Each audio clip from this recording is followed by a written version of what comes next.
तो गैस यहाँ पे देखते हैं कि change into active voice and passive voice. Active voice से पैसिव वॉइस में बदलने के लिए सबसे पहले क्या करते हैं, सबसे पहले यहाँ पे हमको फार्मूलाज याद होना चाहिए। फार्मूलाज क्या है, यहाँ पे फार्मूलाज हम लिखे हैं ऑब्जेक्ट प्लस ईजेएमआर प्लस वर्ब का थर्ड बाई सब्जेक्ट। ठीक है, तो एक्टिव वॉइस पैसिव वॉइस बनाने से पहले हमको एक चीज़ ध्यान देना पड़ता है, जो सब्जेक्ट होता है उसको ऑब्जेक्ट करते हैं, जो ऑब्जेक्ट होता है उससे सब्जेक्ट करते हैं।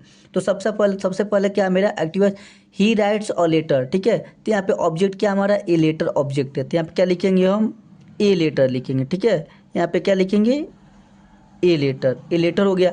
अब देखिए हमारा ए लेटर यानी एक पत्र है। ठीक है, एक पत्र है एंड सिंगुलर है, तो यहाँ क्या करेंगे इज लगाएंगे। यहाँ पे सिंगुलर के लिए यहाँ पे इज लगाएंगे, ए लेटर इज। फिर यहाँ पे देखते हैं कि वर्ब है, फार्मूला के हिसाब से चलते हैं, मिस्टेक नहीं होगा। यहाँ पे वर्ब क्या इसमें राइट में सोता लिखना क्रिया है, तो राइट के क्या होगा रिटेन होगा, तो यहाँ पे लिख देंगे WRITTEN रिटेन। ठीक है, फिर यहाँ पे बाई लिखा तो यहाँ पे बाई लगाएंगे।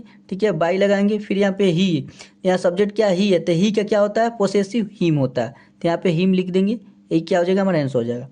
फिर सेकेंड देखते हैं कि यू ईट द फूड। ठीक है, यू ईट द फूड, इसमें ऑब्जेक्ट क्या है, इसमें ऑब्जेक्ट क्या है यहाँ पे द फूड है, तो इसलिए यहाँ पे क्या लिखेंगे, यहाँ पे लिखेंगे द फूड।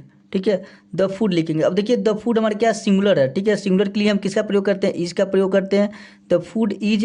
अब देखिए यहाँ पे वर्ब, ठीक है, यहाँ पे वर्ब क्या ईट मीन्स होता है खाना, तो वर्ब का थर्ड फॉर्म लगाएंगे इसमें, तो ईटेन हो जाएगा। ठीक है, ईटेन।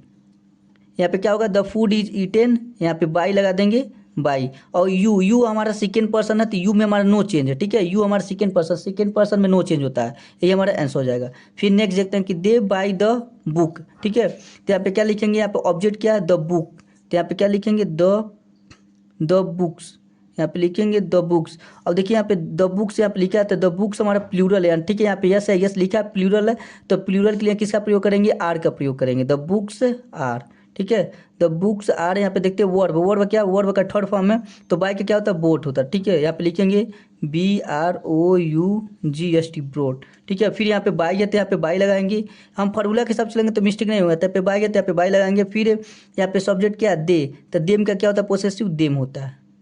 ठीक है, the books are brought by them. फिर नेक्स्ट देखते हैं कि आई लर्न इंग्लिश, तो यहाँ पे देखते हैं कि ऑब्जेक्ट क्या है, ऑब्जेक्ट हमारा क्या है इंग्लिश है, तो यहाँ पे लिखेंगे इंग्लिश। ठीक है, इंग्लिश। अब देखिए इंग्लिश हमारा सिंगुलर रहता है, इंग्लिश के लिए इसका प्रयोग करते हैं, इंग्लिश इज।